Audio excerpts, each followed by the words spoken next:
வந்து விழுகின்ற மழை துளிகள் எந்த இடம் சேரும் யார் கண்டார்? மனிதர் கொண்டாடும் உறவுகளோ எந்த மனம் சேரும் யார் கண்டார்?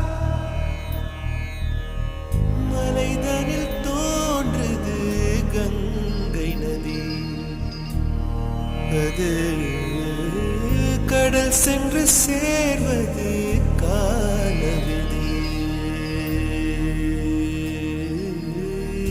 இவனுக்கு இவள் என்று எழுதிய கணக்கு, கணக்குகள் புரியாமல் கனவுக்குள் வழக்கு.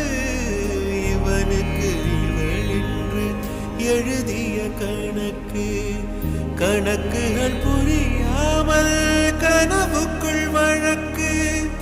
உறவின்